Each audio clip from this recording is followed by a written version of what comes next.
On the evening of July 27, 2000, a 35-year-old woman named Esther Penn held a folder full of financial documents as she rode an elevator down to the basement level of an old office building where she worked in New York City. Esther was exhausted because it was really getting late. I mean, the workday had actually officially ended hours ago, but today had been abnormally busy, and so she had had to put in overtime to finish everything up. So the company that Esther worked for was a very prestigious financial firm that managed investments for really wealthy clients. And it was Esther's job to make copies of stock certificates and other important financial documents and file them away in a big vault in the building's basement. And today, there had just been a lot of files to get through, and in fact, this was going to be the latest that she had ever had to go into the vault, like during a workday, since she had been working here. She'd been here 2 years. I mean, this was like her longest day ever. And so she was just sort of over it. But now, as the elevator came to a stop and the doors opened and Esther stepped out onto the basement level, she reminded herself that she was almost done here and she'd be able to go home soon. Like, this is not that big of a deal. And so she walked over to the vault entrance, which was this massive 2-ton metal door. Since employees went in and out of the vault constantly, this door was kept unlocked during the day and just swung wide open, this huge metal door. And right now, it was standing wide open, as usual. So Esther walked through the open door into this massive vault. You got to picture, this is like a portion of the basement. You're not walking into like a little closet that they keep safe. This is like a massive walk-in vault with rows of filing cabinets. I mean, there's all these cabinets on the walls. I mean, this is a serious space. And so she goes in there and she walks to the very far end of this vault where the filing cabinet she needed was. Esther stayed there for over 15 minutes, carefully filing the copies she had made. And then when she was done, she turned and hurried back toward the vault's exit, excited to get out, go upstairs, and go home. But when she got to the massive metal door, it was no longer open. It was closed. Now, at first, Esther was just surprised that she hadn't heard this door shut. I mean, it's a big metal door. If it's gonna, somehow shut, she would hear it, right? But she's thinking, okay, I'll just push it open. Yeah, it's a huge door, but assuming it's not locked, you can just push it right open. But when she tried to open it, she quickly became quite alarmed because it was locked. For a little bit, she just panicked and thought, this is gonna be a mistake. It's not really locked. Like, I'm not really trapped inside of here. But after a few minutes, desperately trying to open this door and not being able to, because if it's really locked, you can't unlock it from the inside. At that point, after a few minutes of sort of realizing the situation she was in, she just stood back and her mind is reeling. Like, what does she even do? I mean, number one, she was just completely bewildered at how this had even happened. I mean, she and her colleagues came in here all the time, and no one, at least in her mind, had ever, even briefly, gotten locked in before. Like, this didn't happen. But then again, she knew she was working in the vault later than usual, like the latest she ever had. And so Esther wondered if maybe the door was on some sort of auto-lock timer to keep the vault safe after hours. Like, maybe this just happened automatically. But however this had happened, Esther knew she was in a bad spot here. I mean, it was late. Her colleagues were gone for the day. Nobody was coming in tonight to save her. And so the earliest anybody would open this vault up again would be tomorrow, which meant she'd be stuck inside of this metal vault all night. And so Esther, it's like she's panicking here. Like, she doesn't want to stay in here all night. This is like a nightmare. And so she lunged at the door and she's banging on it and she's yelling for help, but she knew it was useless. I mean, even if anybody was still at the building, no one's going to hear her through this door. Like, she's stuck. So finally, she stepped back and she took some calming breaths. And then she began looking around the room for, some kind of solution, some kind of panic button maybe. But, one, there weren't any windows. They're in the basement. This is a vault. There's no other way out besides this door. But then she saw on one of the vault walls was a fire alarm. And when Esther saw that, she almost laughed with relief, because now it didn't matter that nobody could hear her screaming. She could just pull the alarm and immediately alert both the fire department and the building's own security. And so therefore, people would come down here, she'd be rescued, problem solved. So Esther ran over, and without any hesitation, she pulled it. And right away, the alarm starts wailing. It's so loud, and Esther, she walks over to the vault door, and she's covering her ears. It's so loud. But she's thinking, any minute now, the fire department or somebody's going to show up. They're going to open this door. And so she's just relaxed at this point, generally speaking. Alarm's going off, and she's just waiting for the door to open. But several minutes goes by, and the alarm's still going off, but the door doesn't open, like nothing's happening. And as several more minutes went by and still the door wasn't opening, Esther went from being relatively calm to really starting to panic again. And then finally, it's like the panic was growing so much inside of her, it was like almost unbearable. Like she was really feeling anxious, almost like uncontrollably so, to the point where she found herself hyperventilating. Meanwhile, a lieutenant with the New York City Fire Department hopped out of a truck in front of a towering office building in Lower Manhattan. His department had just gotten an alert that a fire alarm had just been pulled inside of this building's basement vault. And right this second, as the lieutenant is standing outside of this building on the sidewalk, he didn't see or smell any smoke, but he obviously needed to go into the basement to be sure. So he hustled into the building with a few members of his team behind him to see what was going on. And soon after that, the lieutenant and his team were downstairs in the basement, standing in front of the closed vault door, while the building's security guards tried to help them get inside of the vault. And as the lieutenant waited, he actually finally did smell something, because to this point, he still is not seeing any sign of a fire or anything. But he started to smell something, except it wasn't smoke. He actually couldn't quite place what the smell was, but it stirred this feeling inside of him that something wasn't right here. And then suddenly, he had this overpowering urge to cough, and his head started to ache. And all at once, he realized exactly what that smell was. And he screamed at the security guards not to open that vault door. So Esther was right to think that by pulling the fire alarm, that would be the fastest way to call attention to herself in this situation, because there were many very important files and documents in that vault. And so the alarm system that she triggered was programmed to notify the fire department and building security instantly, and they were known to have a very fast response. But in addition to quickly calling attention to authorities to come to the vault, this alarm system did another thing very well that Esther didn't know about. This alarm also activated something that was designed to put out any potential fires inside of the vault. And so in addition to sending out an alert that would presumably bring in the fire department to put out fires, in addition to building security, the alarm that Esther pulled also released a bunch of carbon dioxide into the vault, which sucked all the oxygen out of the room. Fires need oxygen to burn, and so by dousing the room with carbon dioxide, it should extinguish all the flames. But humans need oxygen too.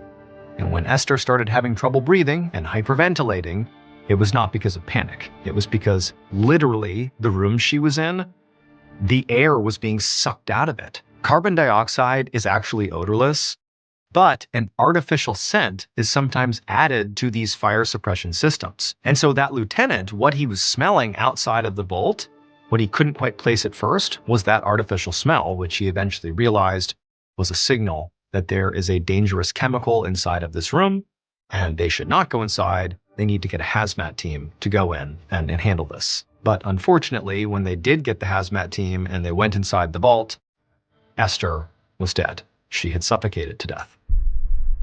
Esther's family filed a wrongful death lawsuit against the city, the building's owners, and the companies responsible for the vault and alarm system, which did not have the appropriate warnings on them and were outdated. The outcome of that lawsuit was unfortunately not publicly reported on.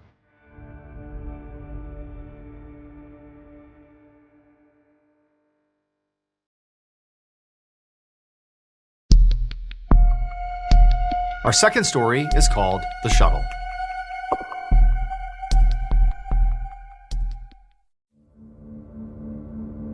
Around 5:30 p.m. on Monday, May 16, 1977, 39-year-old David Toomey stood outside the Pan Am building, which was a 59-story skyscraper right in the center of New York City.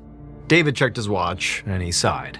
The shuttle he was supposed to take to the airport had just arrived, but now he had to wait for this shuttle to unload, and then he, along with a bunch of people that he was in line with, could then finally get on, and then finally he could make his way. He was just thinking, I'm going to be late here. Now, David knew by taking this shuttle at this time, he was sort of cutting it close to get to the airport and catch his flight on time, but he wasn't too worried yet, because he had paid a lot of money to take this particular shuttle to get to the airport. I mean, anytime he needed to get to the airport quickly, this is the shuttle he would take because it was very high-end and much faster than the regular bus or train.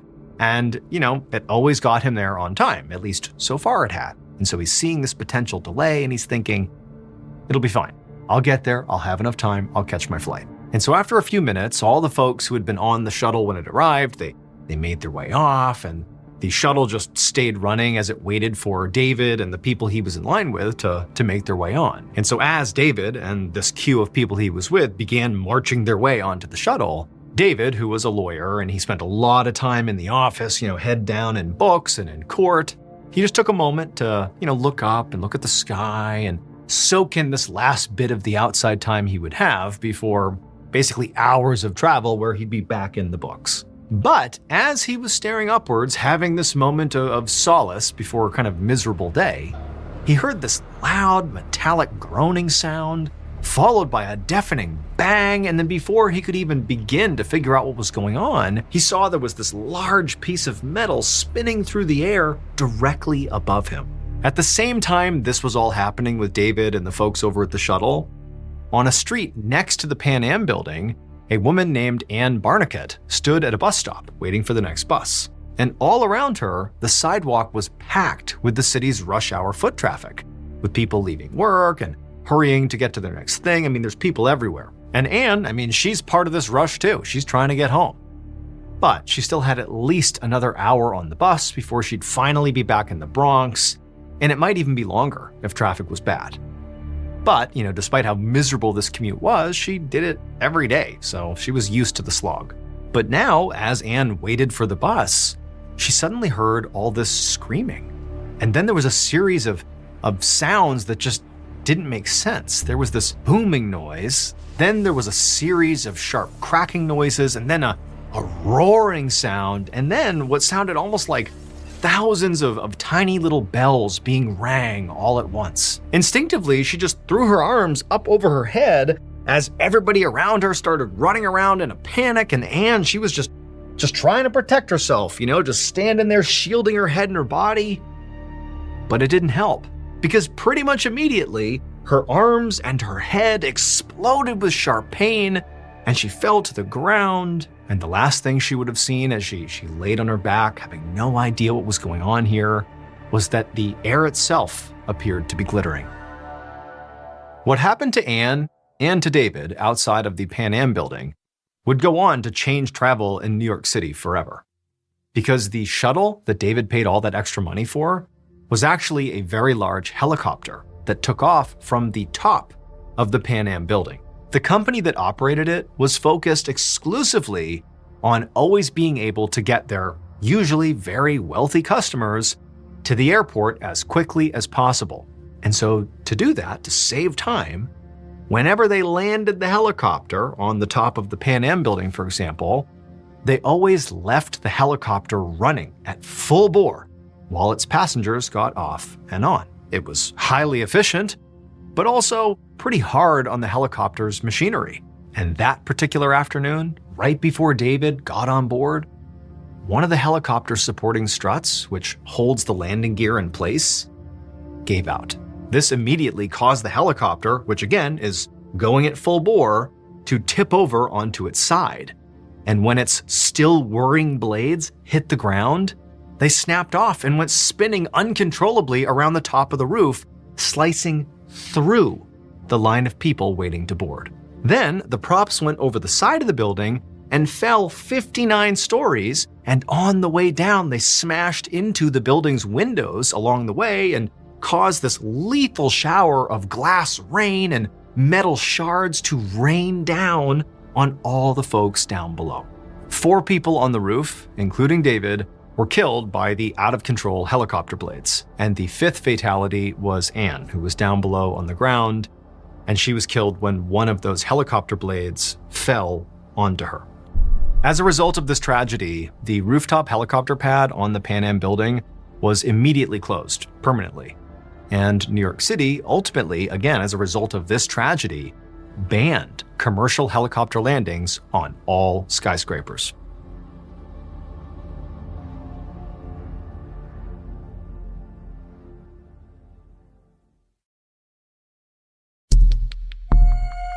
Our third and final story is called Taking Shelter.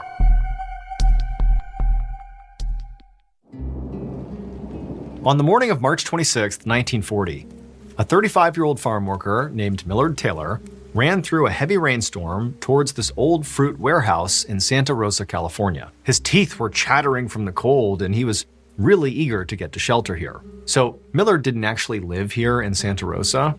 For most of the year, he lived on this indigenous reservation in another part of the state. But he, along with thousands of other workers from all around the country, came to Santa Rosa each year to make money during harvest season.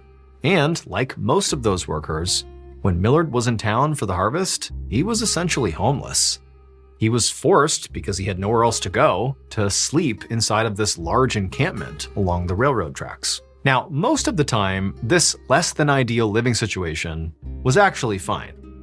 It did get pretty cold at night this time of the year, but Millard and the other workers had created tons of makeshift fire pits along the tracks that kept them warm. And these fires basically burned all night long since it was so easy to find lots of quality firewood nearby. And so all the workers just took turns collecting it and adding it to the fire.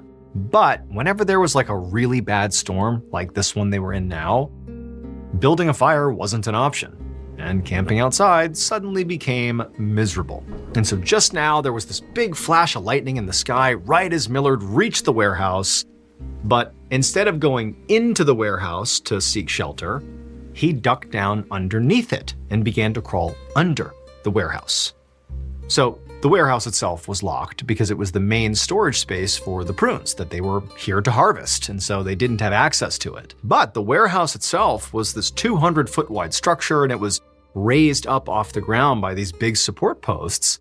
And so there was space underneath it that was actually big enough that you could sit up underneath this structure. And the company wasn't using it. It was just off the ground to presumably protect the prunes. But Millard and the others, they would go under there, like to relax and to seek shelter from storms. And so Millard, he crawls down below and he takes a spot underneath this warehouse alongside several other warehouse workers that were also waiting out the storm. And they had a jug of wine they were passing around, just drinking and just waiting for this thing to pass. But this storm just did not let up. The rain kept on coming, and the wind and thunder and lightning, it just kept getting more and more intense. And so hours later, Millard and the others were still waiting out this storm underneath the warehouse. But now, in addition to just being freezing cold and out of wine, they'd begun to notice that the water outside that was pooling from the storm had begun coming down underneath the warehouse, like it was flooding all around them.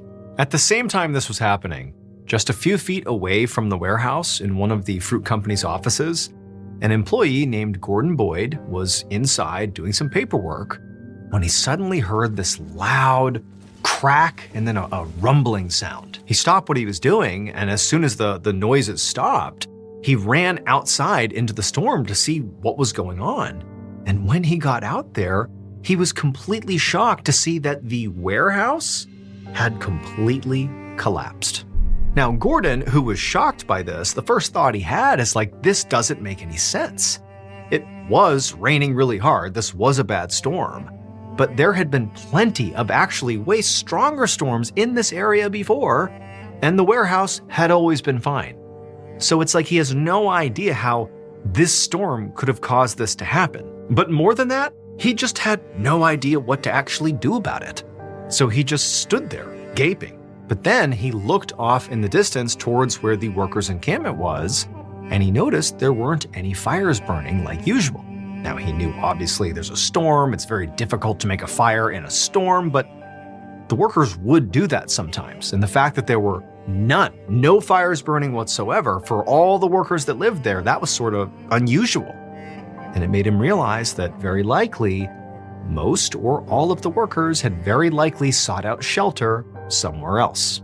And he knew one of the places they would go for shelter was underneath that warehouse. And so he snapped his vision back to the debris of the wreckage of the warehouse, and he noticed a single human hand sticking out of the debris. So these seasonal workers in Santa Rosa, they relied on those fires to keep them warm at night and to cook food. And there were thousands of workers, so there was like a constant need for lots of quality wood to keep said fires going. And it would turn out many of the workers got this wood from the fruit warehouse, where Millard had been taking shelter with the others. For basically the entire harvest season, the workers at the encampment had been going under that warehouse and taking parts of its wooden support system to use for firewood. The workers were specifically taking out the building's sway braces, which run horizontally and are used to help support and stabilize the floor above. They don't look essential, but they are. And by the time this particular storm rolled through, so many of those braces had been removed that when Millard and the others took refuge down there, the structure was incredibly weak, and it just could not withstand the weight of the hundreds of tons of prunes on the floor above and the battering winds from the storm and the rain, and so eventually it caused it to collapse. When Gordon saw the human hand coming out of the rubble, he immediately called the sheriff, who put together this huge rescue effort that was launched pretty much right away to pull anybody out of the rubble. And they would find all 9 workers who had been under there, including Millard. But they had all been crushed to death. Ultimately, these deaths were ruled to be an accident, and nobody was found criminally negligent. On the afternoon of June 18, 2002, 19-year-old Allie Kemp walked through the gate at the local pool where she worked in Leawood, Kansas, and headed towards a deck chair. Allie had on a pair of shorts and a t-shirt, and she had a backpack slung over her shoulder. She also had a huge smile on her face because her boyfriend, Phil Howes, was sitting in the chair that she was approaching. Phil stood up, Allie threw her arms around his neck, and they kissed. Normally, they wouldn't do this at the place where they both worked, but it was a gray, cloudy day and nobody was swimming, and there was no other employees on site. Allie had only been back home in the wealthy Kansas City suburb where she grew up for a few weeks after finishing her freshman year at Kansas State University. And almost as soon as her summer break had started, she reconnected with her high school boyfriend, Phil. They had actually mutually agreed to break up before they went off to different colleges, but now that they were back together, Allie felt like no time had passed at all. And it was nice that they even had the same summer job as pool attendants, so they got to see each other at work sometimes. Allie asked if anybody had come to the small neighborhood pool that day, and Phil told her it had been empty except for the landscaping crew, and he thought maybe the pool maintenance worker was coming by later. Phil grabbed his bag and told Allie he would pick her up that night for their dinner date they had planned. Then they kissed again, and Phil walked out to the parking lot. After Phil was gone, Allie tossed her backpack on the ground and sat down in the deck chair. She stared out across the empty pool and saw the landscaping crew trimming some trees on the other side of a low fence. They looked her way and smiled. Allie smiled back, but she kind of shrunk down in her chair at the same time. Being alone at the pool near a group of men she didn't know made her feel sort of uncomfortable. But the landscaping crew quickly seemed to forget about her and get back to their work, and Allie sort of forgot about them. Since there was literally nobody at the pool, Allie decided she would do something for herself. She opened up her backpack and pulled out a few brochures for different educational opportunities she had for her upcoming sophomore year. At college, Allie got really good grades, she was a student athlete, and was involved in multiple university clubs. In fact, she had been such an exemplary freshman at Kansas State that she had been invited by the U.S. State Department to join a group of 60 students from across the country who would study abroad and learn about diplomacy and American foreign policy. Allie knew it was a huge deal that she'd been asked to join this program, and she would have immediately jumped at the chance, but she also had another great offer. Her church group had asked her to join them on a study abroad trip to Russia, where she would work directly with young people in need, which was something she thought was extremely important. Both opportunities sounded incredible.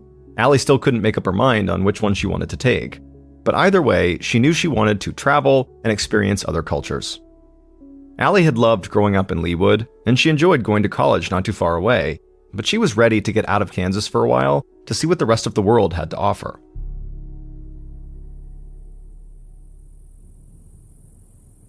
Around 3 p.m., an hour after Allie had gotten to the pool, there still wasn't anybody swimming. So she grabbed her backpack, stood up, and walked around the pool to a small table that was set up on the deck for employees. Once she was there, she pulled out her phone and called her boyfriend Phil. But he didn't answer. So she left a message and said she was looking forward to their date that night. Allie checked the time on her phone and sighed. Her younger brother, who also worked at this pool as an attendant, had told her he would come by a bit earlier to take over so she could go home and get ready for her date, but that was still almost 2 hours away. She grabbed a book out of her backpack and started to read, but she didn't feel right doing that on the job. So she decided to do a little work to pass the time. Allie got up, leaving her stuff on the table, and headed to the pump room, which housed pumps, filters, and other equipment to keep the pool clean. She was just about to start organizing the supply shelves when she heard a voice out by the pool. She thought maybe somebody had finally come to swim. Allie called to the person and said she'd be out in just a second.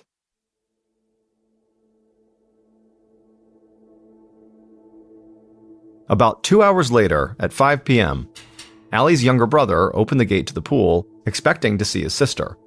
But the pool was completely empty. He called out for Allie, but she didn't respond. He walked to the restrooms, knocked on the doors, and called for her again, but there still wasn't any reply. This was really weird. His big sister would never just duck out of her shift early.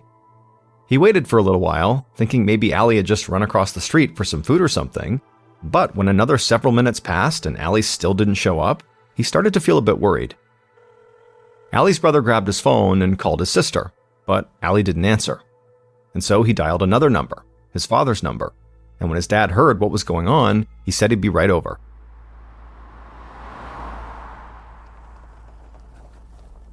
At 5:25 p.m., Allie's dad, Roger Kemp, arrived at the pool. He met Allie's brother just inside the gate, and he told his son to stay right there. Roger shouted for Allie over and over as he searched the area surrounding the pool, but Allie never called back. And when Roger saw Allie's phone, backpack, and book on the deck table, he was at a complete loss. It seemed like his daughter had just disappeared. He looked around for a little while longer, and as he did, he noticed the open door that led to the pump room. Roger walked through the door into that room, and right away he saw there were pool supplies scattered everywhere like they had fallen off the metal shelves they were kept on. And he saw a large blue tarp laying on the floor. And when Roger leaned down and lifted up the tarp to see what was underneath, his entire world shattered. His daughter, Allie, lay face down on the ground. Her t-shirt was tightly wrapped around her throat, and she was naked from the waist down. Her hands and arms were scratched and bloody, her face looked badly bruised and beaten, and her hair was matted with so much blood it stuck to the sides of her face. Roger grabbed his daughter and held her in his arms and told her to please stay with him.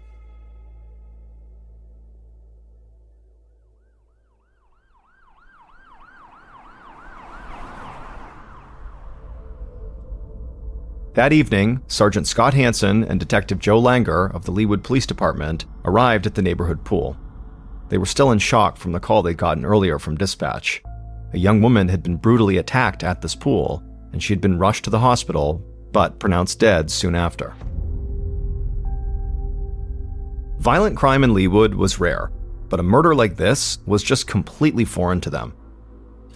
Hansen and Langer walked through the gate, and they quickly met a couple of uniformed police officers who led them around the pool to the crime scene. The door to the pump room was still open, and before they even walked in, the detectives saw pool supplies scattered everywhere, and a pool of blood on the floor near a blue tarp. The detectives put on their gloves and stepped into the room. Both men were known to be extremely calm and methodical, almost clinical when they conducted an investigation. But imagining what Allie must have gone through in this room made it impossible for them to hide their anger. They were part of this community, and they couldn't believe that something this horrific had happened to a young woman from their town. After the detectives had looked around the pump room for a few minutes on their own, several members of the county forensics team arrived and quickly began pulling blood samples from the floor. But as the group started investigating the pool supplies on the floor, one of the forensics officers told everyone to stop moving. He pointed to a small, white object on the ground and he didn't want anyone to accidentally step on it or kick it. As the forensics officer inched across the ground towards this object, Langer and Hansen asked him, what was it? The forensics officer stared at it for a second and then said it was a small cap to a bottle, and specifically, it had a brownish-red stain on it. The other officers continued to scan the floor. Partially hidden amongst a bunch of pool supplies, one of them found a small tube of antibiotic ointment, and it had the same kind of stain on it as the cap. The forensics officers put the cap and the bottle side by side, and it was clear they went together. But both objects looked out of place among the other pool supplies on the floor. However, Detective Langer noticed an open first aid kit on a shelf, and he thought it might have come from there. But regardless, all the investigators felt sure that the brownish-red stains on the cap and on the tube were blood. So one of the forensics officers bagged the tube and the cap as evidence. While the forensics team continued their work in the pump room, the detectives walked back outside and made their way towards the pool. They immediately saw that the arrival of the police had already drawn a lot of attention. 2 uniformed officers were doing everything they could to keep a large and growing group of bystanders on the other side of the gate. The detectives headed over to the crowd, and with the help of the uniformed officer, they took down names and statements from everyone who was there who claimed to have been near the pool that day. One person in this group was the man who actually managed the pool, and he gave the detectives the name of employees and others who occasionally worked on site. Members of that landscaping crew were also in the group, and a couple of them said that the only strange thing they had noticed that afternoon was that somebody had been laying on their car horn in the parking lot, just honking over and over again.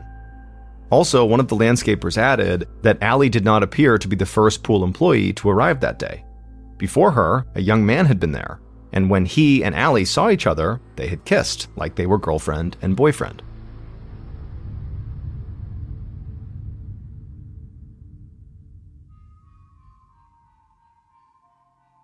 Later that evening, Detectives Langer and Hansen sat together in a cramped interview room in the police station. They had met with Allie's father, Roger, and also the rest of her immediate family, and after seeing how absolutely devastated they were firsthand, it had really motivated both detectives to do everything they could to solve this case quickly and bring some peace back to this family.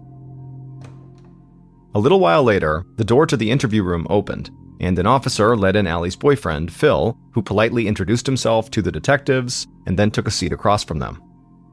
As the victim's boyfriend, Phil basically automatically had become the first suspect on the detectives' list, and the nature of this crime made it seem even more likely that an intimate partner could have committed it.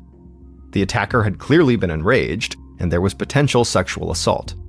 But only minutes into their interview, and Phil had given the detectives his alibi. He had a job at another pool in the community, and he had gone there right after leaving the pool where he worked with Allie.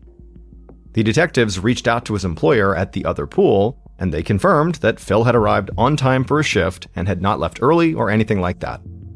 And so Hansen and Langer asked Phil if he would still submit DNA samples, and he agreed to do it without any hesitation. And then after getting those samples, the detectives let him go.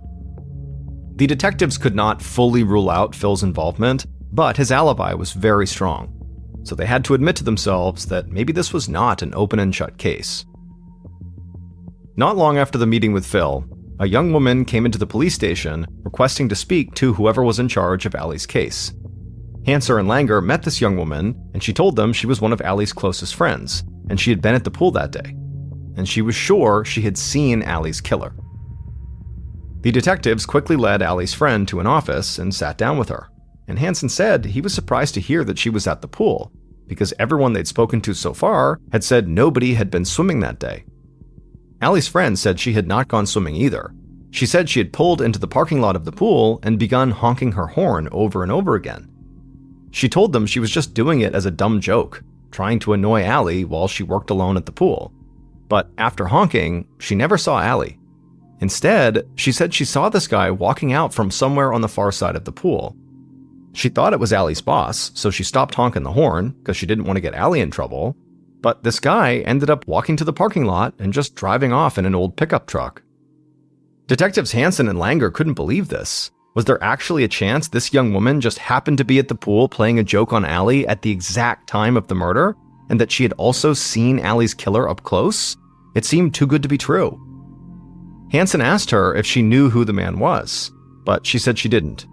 However, she said the guy had kind of creeped her out, because before he got into his pickup and drove off, he had looked right at her with a strange look on his face and smiled at her.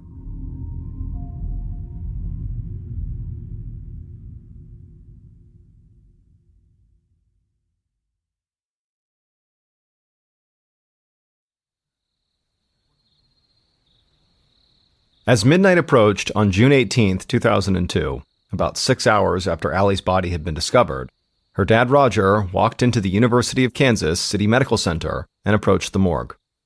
He knew this was where his daughter's body had been taken for an autopsy the next day. Roger found an employee and told her he'd be staying there that night. The employee was confused and said they weren't really set up for visitors. Roger said he understood, but he couldn't bear the idea that his daughter was all alone. The employee nodded and said he could stay if he wanted to. Roger thanked her, took a seat on a bench, and began his overnight vigil.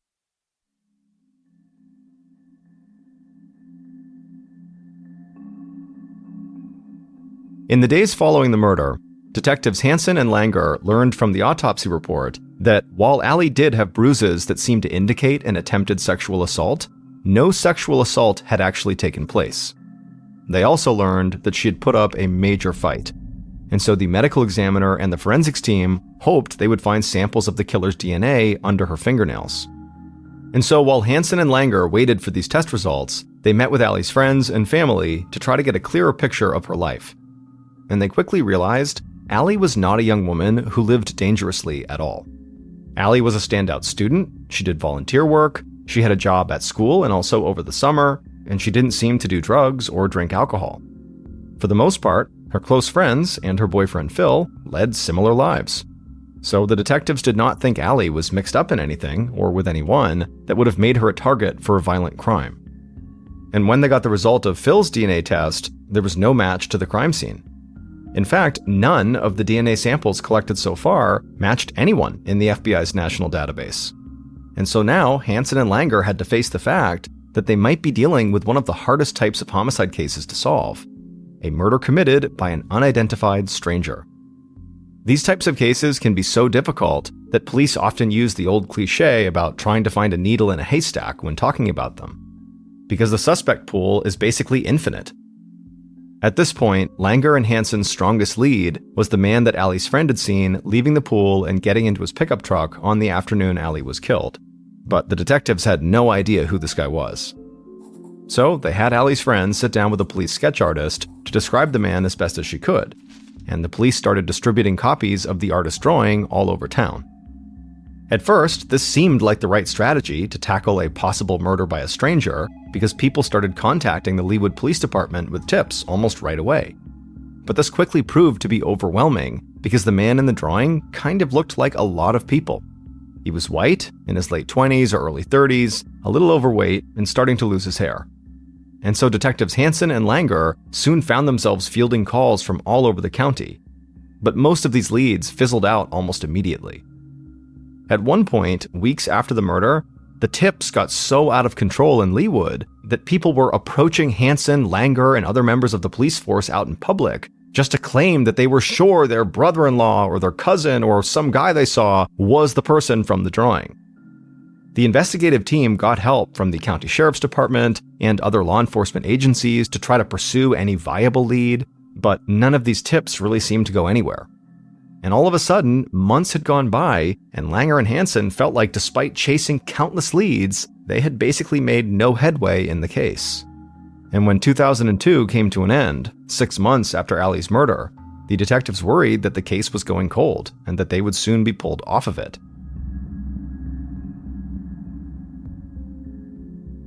On a morning in early February of 2003, so 8 months after Allie's murder, detectives Langer and Hansen were working together in Hansen's office when they got a message that Roger Kemp, Allie's father, was there to see them.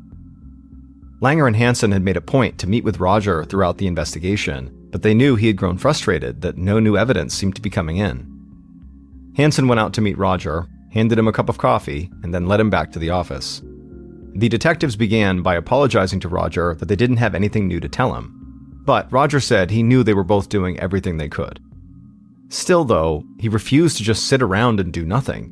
And he understood as well as the detectives that if things didn't change soon, Allie's murder investigation would become a cold case.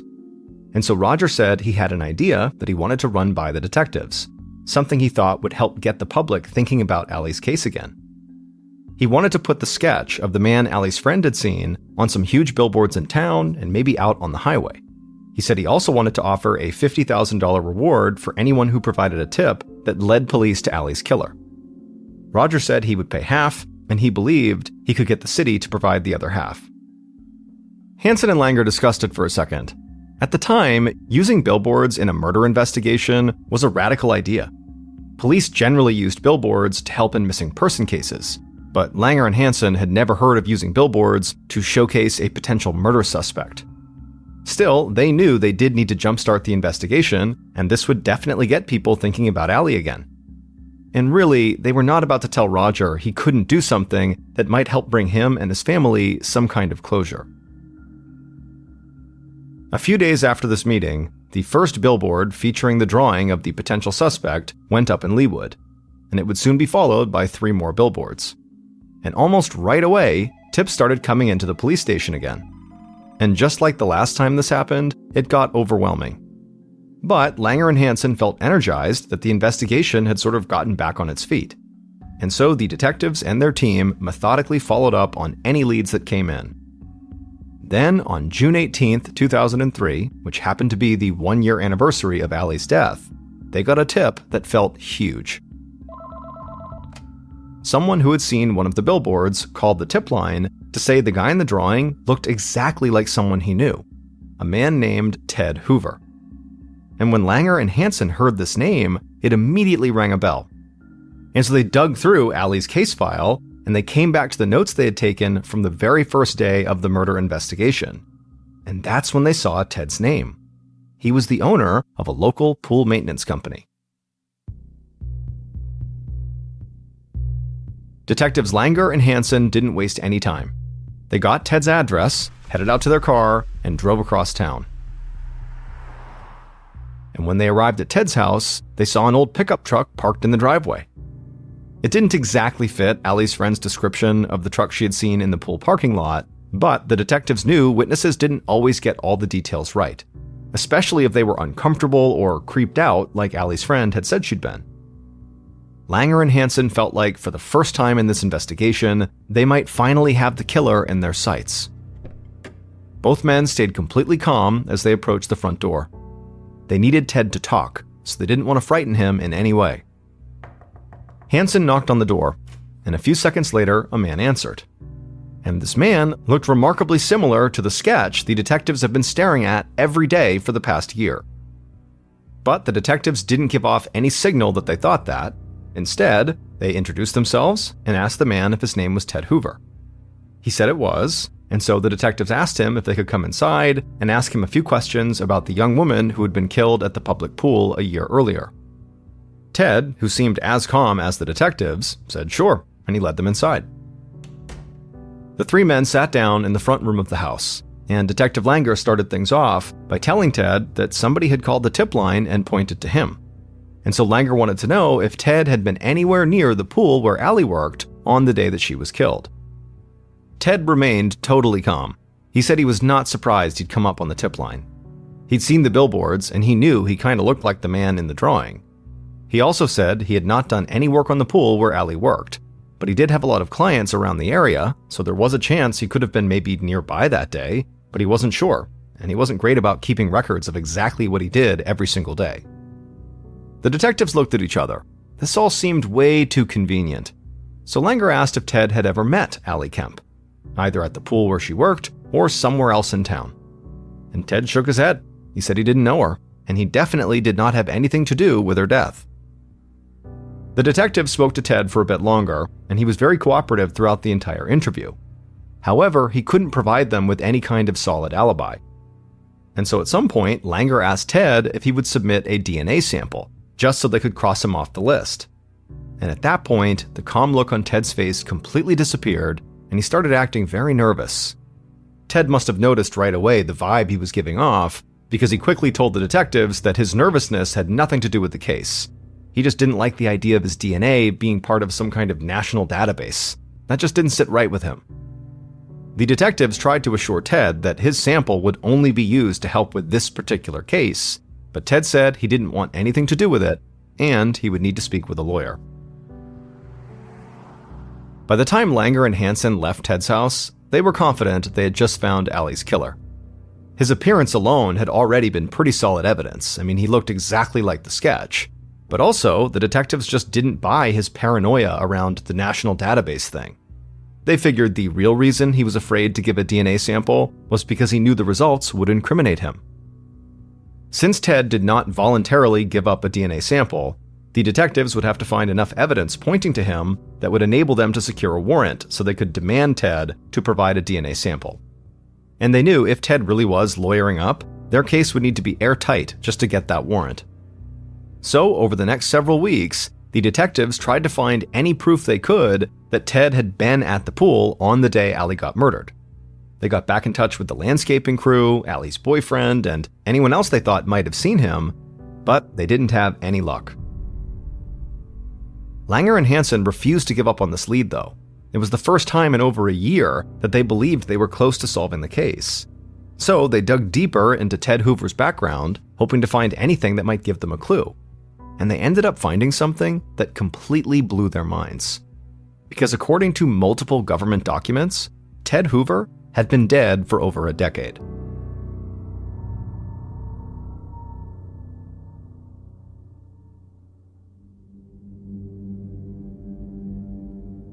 With this bizarre new discovery, Langer and Hansen went to meet with Ted again. But this time, his house was empty, and none of his neighbors or clients had seen or heard from him. It was like he had vanished without the police even noticing. Hansen and Langer set out to find anyone who might know where Ted was, but nobody knew where he was, and nobody seemed to have spoken to him since he left. And the detectives knew that trying to locate a man who'd supposedly been dead for years and had seemingly just disappeared into thin air seemed like an impossible task. But the detectives caught a huge break when a couple of people who knew Ted said that before he disappeared, he had been dating a woman named Lara Barr. So Hansen and Langer shifted their focus to her, but tracking Lara down proved to be as difficult as tracking down Ted. She was nowhere to be found in Leawood, or anywhere in Kansas for that matter. Weeks, months, and then an entire year went by, and the detectives were still trying to find this woman who could maybe lead them to the man they were actually looking for. And in the meantime, they had to tell Allie's dad, Roger, that even though they believed they knew who had killed his daughter, they couldn't track him down. Finally, in the fall of 2004, which was almost 2.5 years after Allie's murder, Detective Langer got a hit on Lara Barr. He learned that Ted's one-time girlfriend, Lara, was now living in Connecticut with a man named Benjamin Appleby, an ex-convict who had been busted for armed robbery and indecent exposure.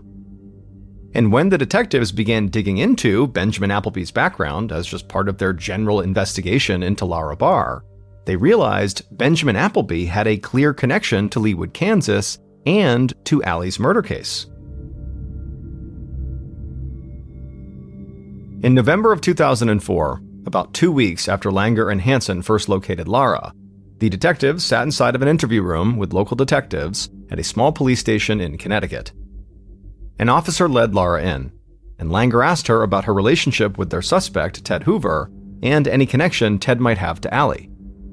Lara appeared to be as helpful as she possibly could be, but it became pretty clear within a few minutes of talking to her that she didn't seem to have any helpful information or really any connection to the murder. However, when her new partner, Benjamin Appleby, stepped into the interview room later that day, everything changed. Just looking at Benjamin made the hair on the back of Langer's neck stand up. And as the detectives spoke to Benjamin, slowly but surely, they realized he must know more about what happened to Allie than he was letting on. And so the detectives went on the attack, asking blunt and aggressive questions. And this tactic paid off, because the more they pushed, the more Benjamin began to crack. And soon, Benjamin broke down crying and said he knew who killed Allie.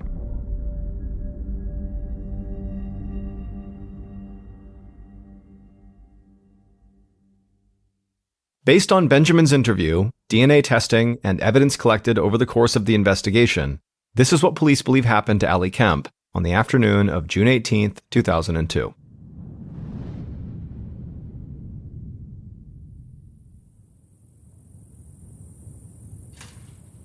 The killer walked through the gate and began to scan the area. They saw the pool was completely empty, and that the landscaping crew that had been working nearby had moved far enough away that the killer could remain out of their sight. The killer walked around the pool towards the pump room and then said out loud, "Is anybody here?" Even though the killer had clearly watched Allie from the parking lot and seen her walk that way, so they knew she was over here. And a moment later, Allie called out from the pump room that she'd be out in a second, and when the killer heard that, they felt a rush. And before Allie could even step out of the pump room, the killer stood in front of the door and blocked it, and then made a lewd remark about Allie's appearance and also made a clear sexual advance towards her. But Allie brushed the killer off and told them to get out of the way and tried to walk past them.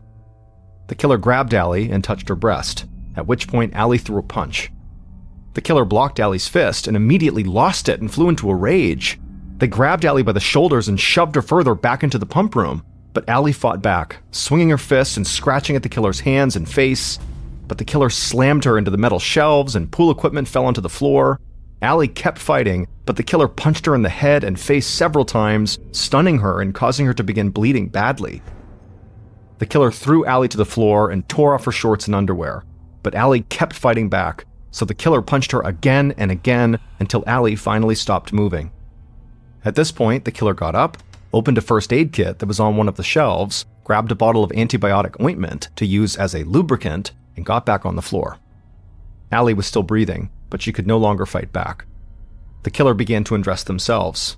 Then they took off the cap of the bottle and climbed back on top of Allie. And just then, the sound of a car horn began to blare over and over again from the parking lot, and the killer panicked. By this point, they had already decided they were going to rape and then kill Allie, but now they were worried they were running out of time. Somebody was here. They were going to get caught. So the killer reached for the bottom of Allie's t-shirt, and at that point, Allie began moving again, and she tried to fight off the killer one more time. But the killer turned Allie over, pulled her t-shirt up to her neck, and wrapped it around her throat, and strangled her to death. Afterwards, the killer stood up and stared down at Allie's body. They looked around the room and saw a large blue tarp tucked in a corner. The killer grabbed the tarp, covered Allie's body with it, tried to pull themselves together as much as possible, and then walked out. The killer then made their way to their pickup truck in the pool parking lot, and before they got in, they made eye contact and smiled at a young woman who was sitting in her car. They didn't realize she was Allie's friend and was the one who had honked the horn. The killer then drove home, convinced they had not been seen by anyone who could pin Allie's murder on them. And for almost 3 years, the killer would believe they had been right. Until one day, a couple of detectives from Kansas came to Connecticut to question them.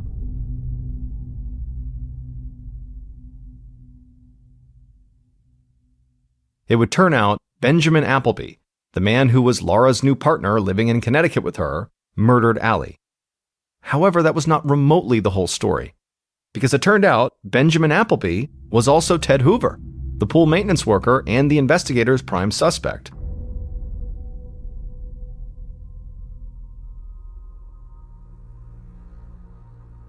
Benjamin had done prison time for multiple charges in Missouri where he was from, so he decided to leave his name and his past behind. He moved around to a few different places, and eventually he assumed the identity of a boyhood friend of his who had died at the age of 13, Ted Hoover.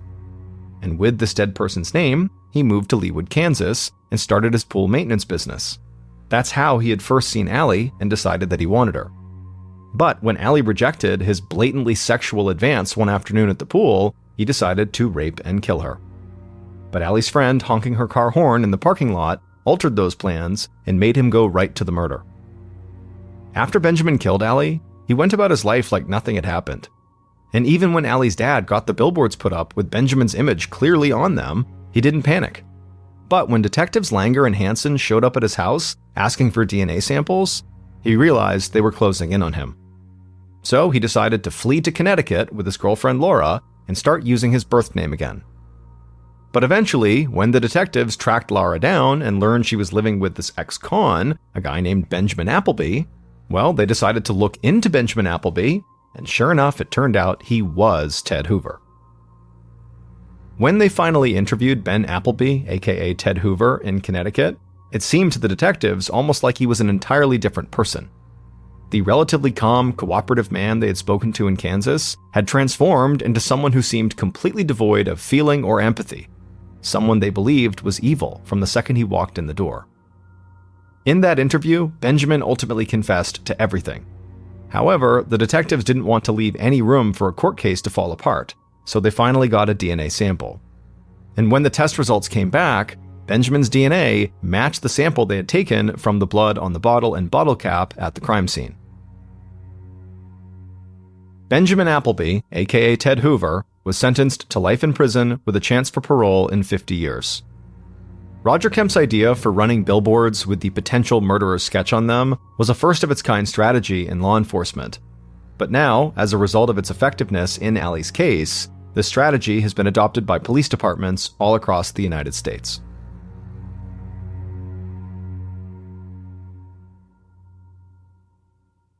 Around 11:30 a.m. on August 14, 2005, two Greek military fighter pilots flew in their jets high above Athens, Greece, following behind a Boeing 737 commercial airplane. This commercial airplane was Helios Airways Flight 522. It had left Cyprus at 9 a.m. that morning with 121 people on board, and it was scheduled to have landed in Athens 45 minutes earlier. But instead, shortly after takeoff, Flight 522's pilots had stopped responding to air traffic control, and now the plane was just circling right over the city. And so at some point, the military became concerned that perhaps Flight 522 had been hijacked, and at some point, the hijackers were going to crash the plane into a city. And so in response to that, they had sent up these two fighter pilots to see what was going on. Now, when the two fighter pilots arrived on station in the air right behind Flight 522, at first, they couldn't tell what the issue was. There was no fire or visible smoke or any damage to the aircraft. And so the two fighter pilots in tandem flew up alongside the plane so they could look inside the windows. And when they did, and they saw inside to the actual fuselage, they saw all the oxygen masks were dropped down in front of the passengers, and all the passengers had the masks on. However, all the passengers were passed out. They were slumped over with these masks strapped to their faces. Now, the fighter pilots had no idea if these passengers were unconscious or dead or some combination, but for right now, all they cared about was, are the pilots conscious and able to fly this craft? And so the two fighter pilots flew up until they were parallel with the cockpit, and they looked in the window, and they saw not the pilots. They saw the oxygen mask drop down, but the pilots were not there. Instead, they saw this one guy who was clearly not a pilot. He was not in a pilot's uniform, looking out the window at them, just waving, just some random guy. And so the two fighter pilots had no idea what to make of this. Before the fighter pilots could even begin to react to whatever was going on here, this random guy in the cockpit looked out at one of the fighter pilots and just began gesturing down with his index finger, and then a moment later, Flight 522 began to descend. To fully understand what happens next, we need to go back to just before 9 a.m. on the same morning. So 9 a.m. was takeoff, and right before, the crew of Flight 522 did their routine safety checks of the aircraft, and they determined that the craft was ready for takeoff. However, they had actually missed one crucial thing. There was a knob on this aircraft that was switched to the wrong setting by a maintenance person right before takeoff, and nobody had noticed, so it wasn't put back to where it needed to be. And so Flight 522 wound up taking off on schedule, and at first, everything was fine, totally normal. But about 2 minutes into the flight, all these alarms began sounding on the aircraft, and then the oxygen mask dropped from the ceiling. And the reason for that is that knob that had been set to the wrong setting controlled how much breathable air was in the aircraft during flight.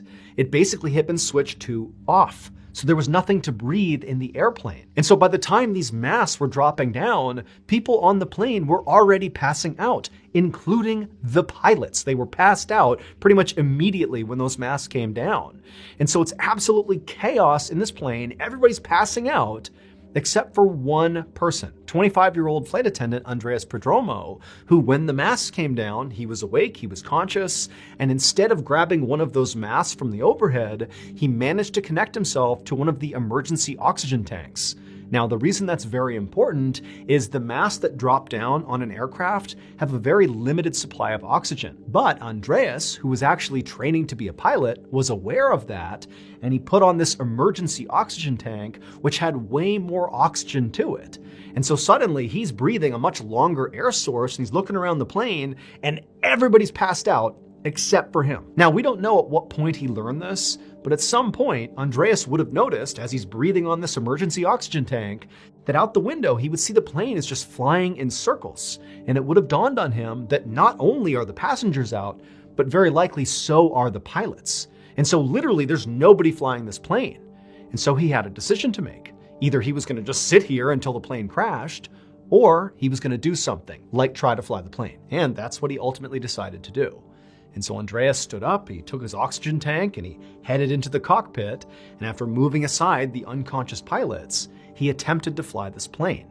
And so the two fighter pilots who flew up alongside the cockpit and looked in and saw that one random guy who was waving to them, that was Andreas. And unfortunately, despite the fact that Andreas was training to become a pilot, he was not remotely qualified or skilled enough to fly a big Boeing 737. He had no idea how to fly this aircraft. And making the situation even worse is very shortly after Andreas entered the cockpit, the plane ran out of fuel. And so it left its automatic holding pattern that it had been in, flying in circles, and just automatically began trying to descend. But that required pilot input to land the plane. But Andreas knew he couldn't possibly land this plane successfully. And so as the plane automatically began its descent down towards Athens, this huge city full of people, Andreas did the one thing he could do. He took one last look at one of the fighter pilots outside the window, and he gestured to them that the plane was now beginning to descend. And then Andreas, he grabbed the yoke of the aircraft, and he intentionally banked it to the left, basically flying the plane away from Athens, and he guided this plane into an unpopulated hillside where it crashed. Andreas and all 120 people on that plane all died in the crash. However, because of Andreas's heroic final act of steering the plane away from Athens, not a single person on the ground was hurt. On the evening of February 1st, 2009, a 32-year-old man named Luo Jinfa stood in the doorway of his apartment in Taiwan, waiting for his landlord to finish lecturing him about being late on his rent. Luo had just moved into this apartment 2 months earlier in December. And this was not a very nice apartment. It was a cramped downstairs unit with no air conditioning, so it was really sweaty and awful in there most of the time. But it was all Luo could afford. He wasn't working right now and knew this was the best he was going to get. As the landlord continued to berate Luo about how he was totally within his rights to evict Luo if he didn't pay him, how he'd already given Luo an extension, and what's going on here, you got to get your act together. As all that was happening, Luo just was totally quiet and just was waiting for the landlord to be quiet. Because at this point, Luo didn't really care about the rent side of this discussion. He just wanted his landlord to be quiet so he could ask him a very strange but important question. And finally, after about 5 minutes of the landlord just ranting, the landlord stopped for a second to try to calculate how much interest he could potentially charge Luo. And as the landlord began scribbling notes on his notepad, Luo saw his opportunity. And he said, "Excuse me, I don't mean to interrupt, but I actually need to ask you something." And the landlord was sort of caught off guard by the way Luo was approaching him. The landlord thought he was intimidating Luo, so the idea that Luo was now gonna, interrupt him and go a different direction with this conversation felt sort of disrespectful. But the landlord looked at Luo like, "What question could you possibly have?" And Luo just said, "Do you know if anyone's been murdered inside of my apartment?" After Luo asked the question, the landlord just stared at Luo like he didn't really know how to process this question at all. But then after a moment, this look of shock disappeared, and once again, the landlord was just annoyed with Luo and said, "You know what? I know what's wrong with you, but I'll be back in a month and you better have your rent." And then the landlord just turned around and walked away without answering Luo's question. Now, Luo was pretty stressed out about paying the rent. He had no money and had no idea how he was going to pay his landlord in a month. But the much more pressing issue in Luo's life were the very strange things happening inside of his apartment, which is what prompted him to ask that strange question to his landlord. And so not getting an answer to that question just made this whole situation that much more stressful for Luo. And so after the landlord disappeared down the hall, Luo kind of hesitantly turned back around and went back inside his apartment and shut the door, and immediately He just felt terrified. 1 month later, on March 2nd, 2009, a day after the rent was due, Luo's landlord had still not received rent from Luo, and so he spent that entire day, March 2nd, calling Luo, trying to get him on the phone to be like, where's my money? But Luo wasn't answering his phone, and so eventually the landlord went to Luo's apartment and knocked on the door. Eventually, when Luo didn't come to the door, the landlord just used his own key to let himself in. Now, the landlord didn't really know what to expect when he walked inside of Luo's apartment. All he knew was that Luo was kind of a weird guy, and he certainly wasn't paying rent, and his general impression of Luo was definitely a bad one, and so he kind of expected the apartment to reflect the negative things he thought about Luo. But when he stepped in there, even the landlord was shocked at what he saw. I mean, the apartment was in total disarray. Furniture was all over the place and stacked up against the walls in weird arrangements, and there were all these bottles of empty alcohol all over the place. There was a freezer that Luo had moved to the middle of the living room floor.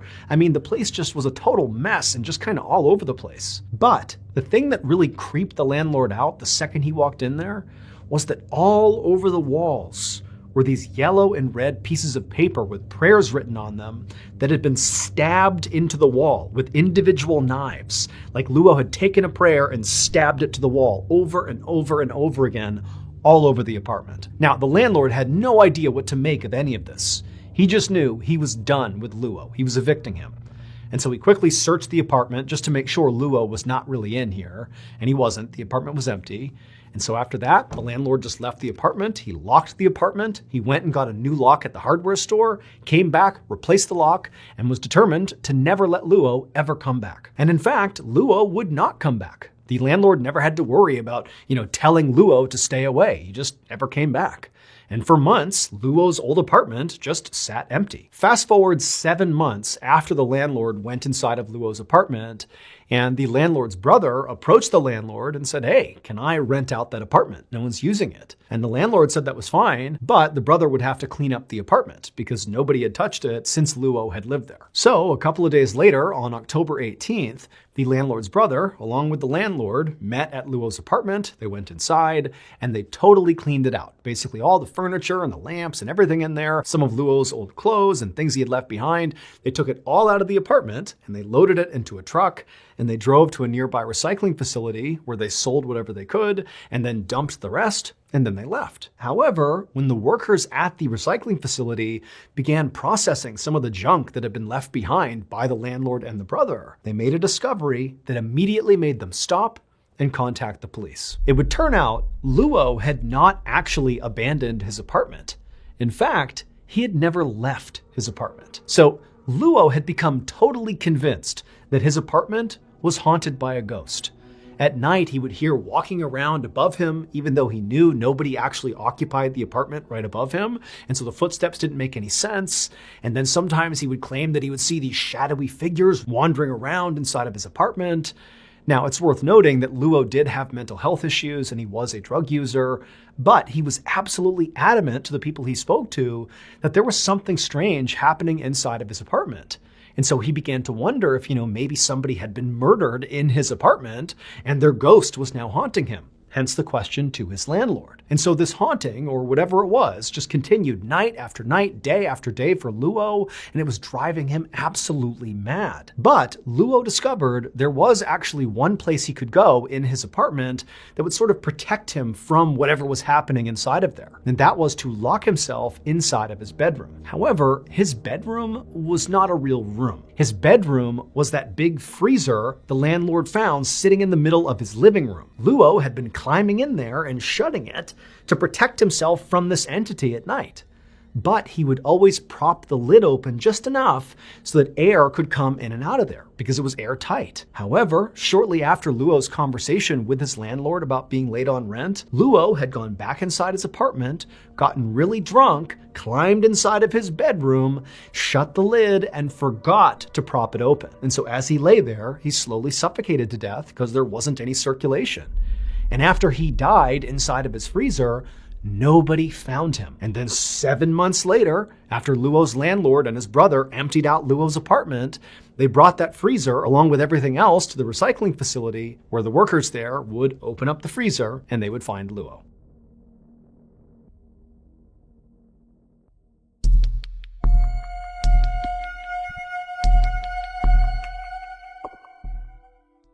On August 4th, 2019, a 28-year-old man named Sombora left his farm in rural Cambodia and headed off into the jungle. His goal that day was to climb the nearby Chakrai mountain and try to harvest as much bat guano as possible. So bat guano is bat poop, and it makes excellent fertilizer. And in the jungles of Cambodia, there are all these mountains, including Chakrai Mountain, that have these cave systems full of bats. So it's a great place to go looking for bat guano. And Sum and his family, they would go out there and harvest as much as they could in order to support their farm. This is kind of like their main business. And so on this particular day, Sum was not just going to climb this mountain and go into random caves and hope for the best. Today, his mission was to go to one cave in particular that he knew had a ton of bat guano inside of it, mostly because the other people in the area that went out harvesting bat guano, they wouldn't go into this cave. And the reason for that is the cave was really, really narrow and tight and frankly dangerous because of it. And so they didn't go into it. But Sum was a very slight guy with a narrow frame. And so he could basically get himself into tight spaces and reap the benefits of places like this cave. And so after hiking for about an hour through the jungle and then up this mountain, Sum finally reached the entrance to this particular cave. And it was an opening that was about 3 feet by 3 feet, and you really couldn't see very far into it. But Sum knew what he was doing, and pretty much immediately got down on his stomach. He got his flashlight out, he took his guano bag, which had a long strap coming off of it so he could drag it behind him, and he began wriggling his way into this opening. Now, the way this cave system roughly worked is there was this narrow entrance that went kind of straight ahead like a tunnel, and then periodically, as it continued along, there'd be these kind of like pockets, these openings, where it would get big enough where Sum could actually get up onto his hands and knees and kind of move around a little bit. And it was inside of these pockets, these caverns, where all the bats would be. And that's where most of their poop was. And so all Sum was trying to do as soon as he went inside this cave is get to these caverns and then do his harvesting. And so Sum, he wriggled his way forward, he got through that first tunnel section, and he entered the first cavern. And sure enough, there were quite a few bats on the ceiling, and there was all this bat guano, about a pound of bat guano. And so he scooped it all up, he put it into his bag, and then he kept on moving through the tunnel into the next cavern. And as he was making his way down that second stretch of tunnel, shining his light ahead, he saw what looked like the walls moving up ahead when he was looking into the next cavern. But he knew that was not actually the wall moving, it was a whole bunch of bats in this next cavern. And so from his perspective, it seemed like there were way more bats in that cavern than this one. And so in theory, this next cavern was going to have a ton of bat guano, potentially all he would need for this entire journey. He could just pack his bag and leave after this next cavern. However, there was a small problem. Now, Sum had come to this spot many times before, and he knew that going from the first cavern to the next cavern had a little bit of a hiccup. On the ground, as you crossed the threshold into this second cavern, was a crack in the ground that basically ran perpendicular to the way this tunnel ran. Now, the crack was only about 6 inches wide, but when you were over it shining a light down into this crack, it was like it went on forever. It was like this unending hole in the earth. And so Sum always just got creeped out climbing over this crack because there was really no way to go around it. You really had to go right over the top of it because all he was thinking about is like, what's down inside of this deep hole in this cave? It's reminiscent of how people are scared of really deep oceans, like thalassophobia. It's fear of what's down there. And so Sum just really didn't like it. But again, he knew there was going to be a ton of bat poop if he could just cross over that crack, and so it was worth it. And so Sum, he wriggled his way through the tunnel, he reached the crack, he kind of shined his light down and again saw just this never-ending pit that just shot straight down into the earth. But Sum took a deep breath, and he wriggled over the top of it successfully.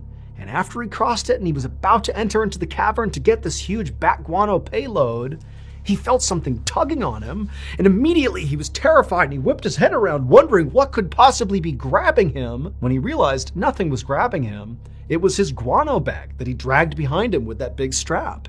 It had gotten stuck on the crack itself. Sum was immediately relieved because he had really hyped up the idea that maybe there was some monster behind him or something, but there wasn't, and so he just kind of grabbed his strap and kind of jimmied the bag out of the crack. But as he did, he lost his flashlight. So he's moving the bag and he kind of fumbles the flashlight, and the flashlight rolled backwards into the crack. And as soon as this happens, Sum is watching with horror as he's seeing the light kind of jostling around as it tumbles down into the crack. But then it comes to a stop. Like it didn't just fall endlessly into the earth, it got wedged at some point, and the light from the flashlight was actually shining straight up. So it was pretty near the surface. And so Sum's thinking to himself, okay, that's bad. I can't lose my flashlight. I have to be able to see to get the bat poop and to get out of here.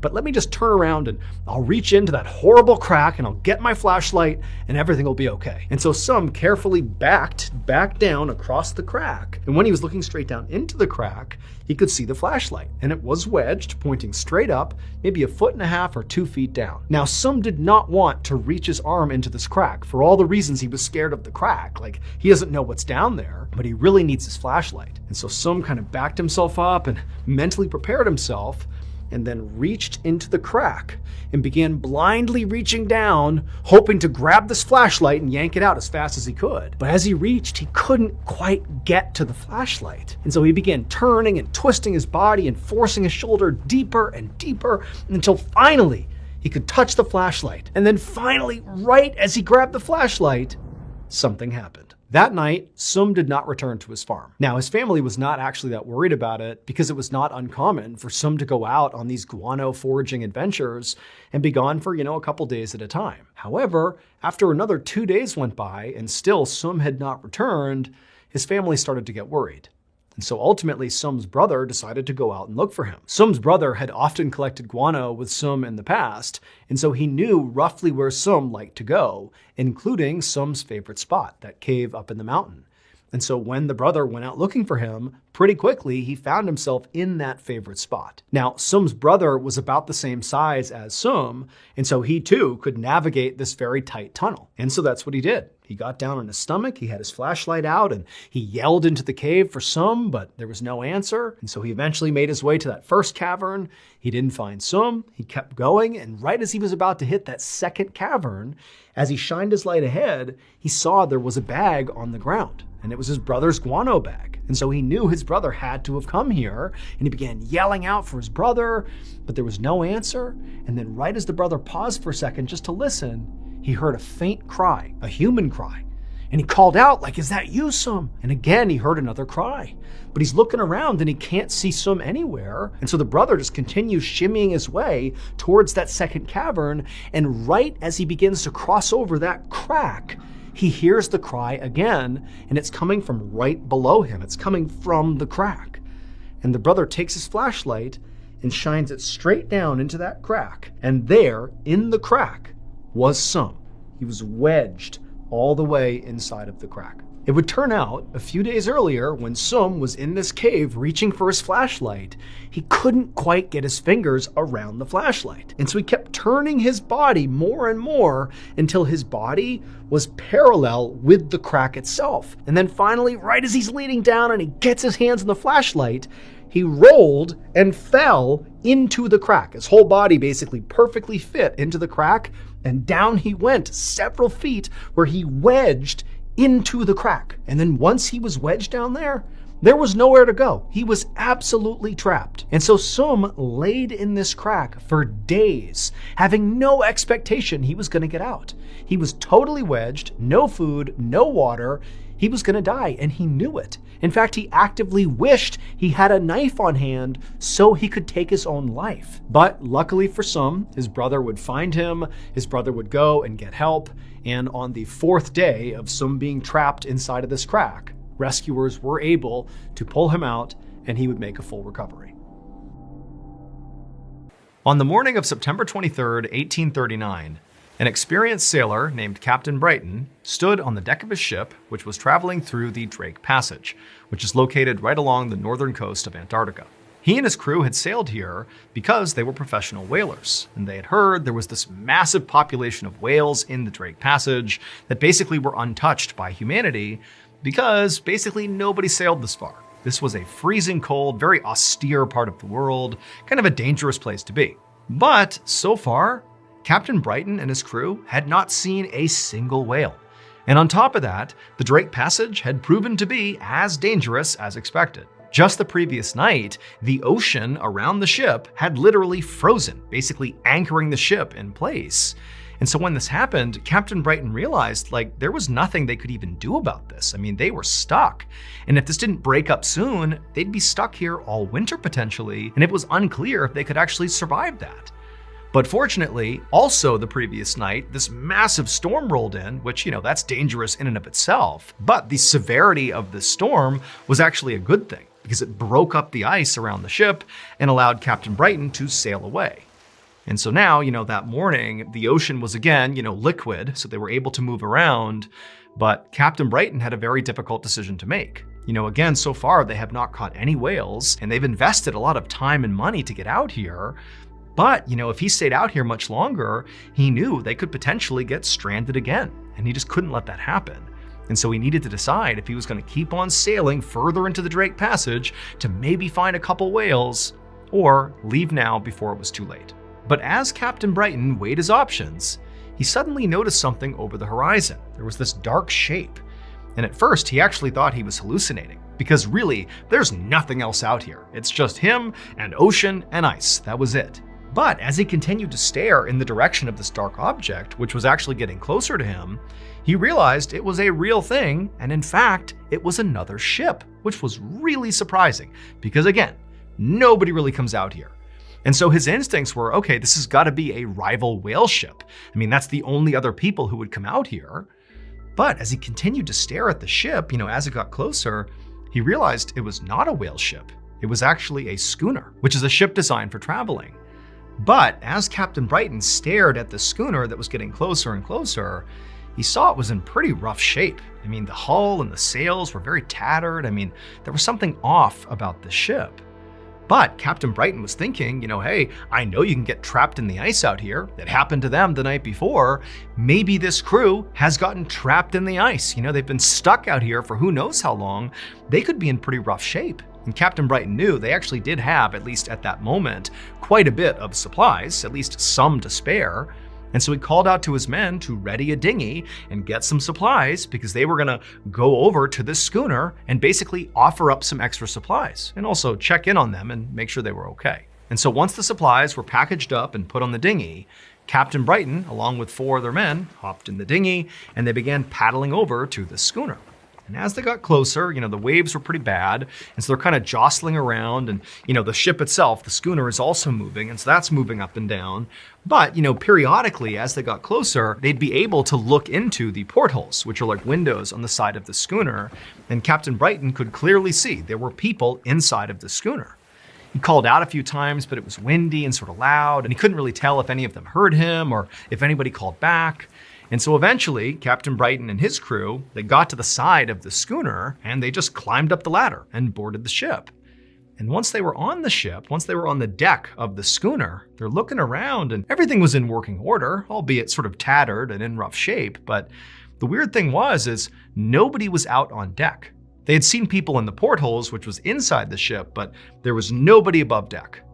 And so Captain Brighton's thinking, okay, this is pretty weird here, but we clearly just need to go inside and talk to someone. And so Captain Brighton and his men walked across the deck to this door that led into the ship. It actually led into the captain's quarters, at least, based on basic ship construction, that's what they expected it to be. And so Captain Brighton, he gets to the door, he knocks and calls out, announces that they're here with supplies and just to make sure everybody is okay. But there's no answer. All they can hear is the slapping of the water against the ship. There's no voices, there's nothing. It's silent on the ship. And so Captain Brighton eventually just opens up this door, and sure enough, he looks into this dark space, and it's the captain's quarters. And there's a desk towards the back of this room, and there's a man sitting at the desk with his back to them. And so Captain Brighton, he takes a cautious step into the captain's quarters, and he calls out to this man who clearly appears to be the captain. But the man doesn't say or do anything. He's clearly focused on something at his desk. And so Captain Brighton exchanged a worried glance with his men and then just decided he would walk across the room and go physically interact with this guy and make sure he was okay and see what was going on here. And so slowly, Captain Brighton began walking across the room, and as he did, he called out a few more times to this man who appeared to be the captain, but he didn't get a response. And then finally, he was right behind the man, and he actually looked down and read what the man had been writing. This is what it said. Trapped by icebergs. Despite all efforts, the fire went out last night. no hope remains. However, as unsettling as that would be to read for anybody in this situation, what was the most unsettling part was actually what was written right above that journal entry. The date, January 17th, 1823, 16 years before. That captain and his entire crew were all dead, and had been for 16 years. They got trapped in the ice just like Captain Brighton had, but it didn't break up. They were stranded, and they all froze to death.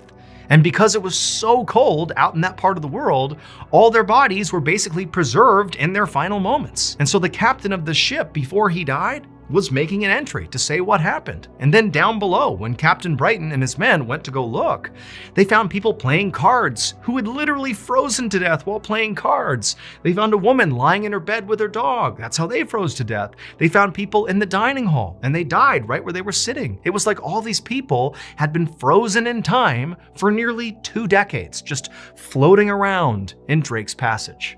And basically nobody had found them until Captain Brighton. On the night of May 20th, 1958, a young man named Ram Thapa walked towards the entrance of an abandoned airport in eastern India. He was trailing behind 3 other men. They were his boss, another employee of his boss, and then a friend of his boss. It was pitch black outside, and so all 4 men had flashlights. But Ram also had something else. He had a huge knife. So the reason they were there is Ram's boss was considering buying this airport. However, there were these rumors floating around that this airport was now haunted ever since being abandoned. In fact, people said, the old hangars and rusted out buildings were infested with ghosts. Now, Ram totally believed that this place really was haunted. But Ram's boss wanted to go and check it out, before he actually considered really buying this place. And so he had recruited these 3 other guys, Ram included, to go basically on a ghost hunt. And so going into this, Ram's boss and the 2 other men, they're sort of like, okay, this is intriguing. It's kind of funny that we're going on this ghost hunt. But Ram, he was terrified. He did not like the idea of going into this airport, especially at night. He fully believed there were ghosts out here. He had brought the knife along to protect himself from ghosts. But his boss was basically telling him that he had to go, and so Ram was there. And so Ram's boss reached the gate, he unlocked it, and pushed it open. And as it slowly swung open, it made this horrible creaking sound, and for the first time, all 4 men are getting an unobstructed view into the actual property. And it's totally, again, pitch black, and they're shining their lights inside, and all they see are just these old hangars and different big buildings and broken down planes, but there's no movement. It's totally dark and it's quiet. And so Ram's boss and the other 2 men, they're walking along, and Ram's in the back, and he's so uneasy, he feels practically sick to his stomach. Everywhere he looked, he would think that he saw a shadow, a ghost staring back at him, but he would shine the light and, nothing would be there. And so this whole time they're walking, he's totally on edge, and eventually they reach the actual runway. And when they got there, instead of shining their lights kind of straight out in front of them, because there was basically nothing out ahead of them, it was just, where planes go to take off and to land, they began shining their lights predominantly off to the side, where there was this huge hangar, and they were all shining their lights in the different windows to see if, anybody was inside of there. And so they're all kind of focused off to the side, and Ram, the whole time, he's totally terrified here. And as, his boss and his friends are kind of shining their lights over here, Ram takes his flashlight and he aims it straight out in front of them. And he sees maybe a couple 100 meters away, just off to the side of the runway, is what appears to be this floating orb. And immediately he keeps his light trained on this orb, and he signals to his boss and the others like, hey, look at this.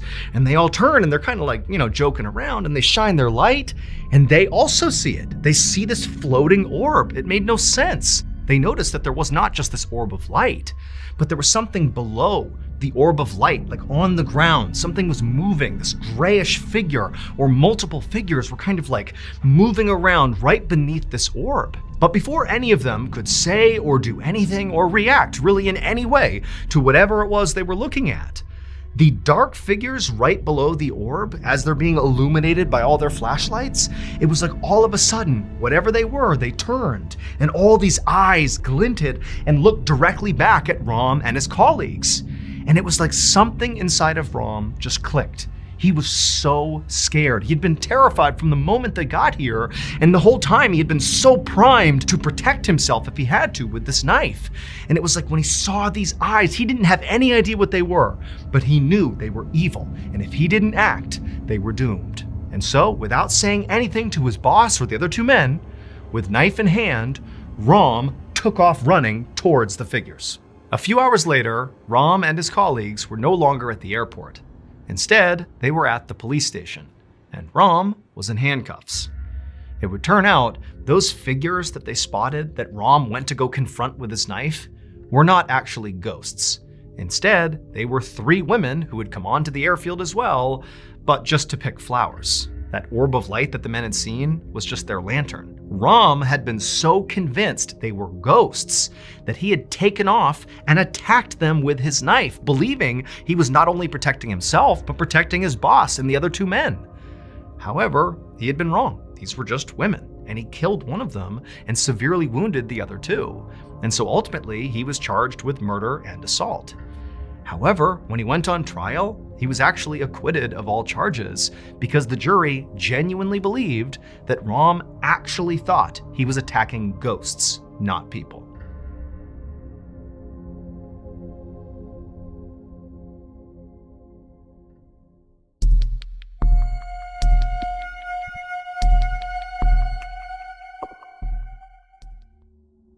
On April 9th, 2005, in Kaohsiung City, Taiwan, a young man was home alone inside of his apartment watching TV. And as he sat there watching TV, he heard a loud thumping sound coming from right above him. As soon as he heard it, he muted his TV and he listened for a second, and a minute later, he heard it again, a loud thump. And then he heard another one, and another one, and another one, and before long, all he heard was a succession of thumps and also what sounded like chanting coming from upstairs. However, as unusual as these types of sounds might be to the average person, to this young man, these actually weren't that weird. Because the family that lived right above him, the Wu family, were pretty eccentric. They were very religious people who often did these ceremonial dances and rituals at all hours, and a lot of times they involved stomping around and chanting really loudly. And as annoying as that could be, this young man never complained. He was very respectful of the Wu family, and he knew, these sounds he was hearing were connected to their religion, and he felt like that was none of his business. And so, like he did basically every other time he would hear these noises, he simply turned the volume up on his TV and tried to forget about them. But after a few minutes, it was like the noises coming from upstairs just kept getting louder and louder and louder until it was basically impossible to ignore. And then suddenly he heard a scream coming from upstairs that certainly did not feel attached to a ceremony. It sounded like somebody was in danger or in trouble or something. And so at that point, the young man turned the TV off and he stood up and he thought, I need to go up there and make sure things are okay. I mean, forget being annoyed. It sounds like, someone's in trouble or someone's hurt or something. But as he began making his way towards his door to go upstairs and check on the Wu family, all the noises just completely stopped and it was silent upstairs. And at that point, the young man just stopped where he was. And for a minute, he just listened, waiting to see if maybe the noises would pick back up again. But they didn't. And so the young man just turned around, walked back to his seat, and turned the TV back on. 2 days later, on April 11th, that same young man was back home all alone, watching TV yet again, when, once again, he heard a loud pounding sound. Except this time, it was not coming from upstairs, it was coming from his front door. Somebody was hammering on his front door trying to get his attention. And so the young man turned off the TV, he got up, and he went over to his door, he opened it up, and standing there on the landing was this middle-aged man named Wu Shan, who was the patriarch of the Wu family upstairs. And Wu Shan looked absolutely horrible. He was dressed all in black head to toe, but he was pale and skinny and very gaunt, and he was covered in what looked like filth, like food and ash, and he smelled unbelievably horrible. And the young man, he asked Wu Shan, hey, is everything okay? And remember, the young man's thinking about that crazy, loud ceremony they had just 2 days earlier, wondering, whatever happened with that? That was so loud. But Wu Shan just looked back at the young man with this kind of vacant expression, and he just said, call an ambulance. And then, without saying anything else, Wu Shan turned, ran down the steps, and disappeared out into the street.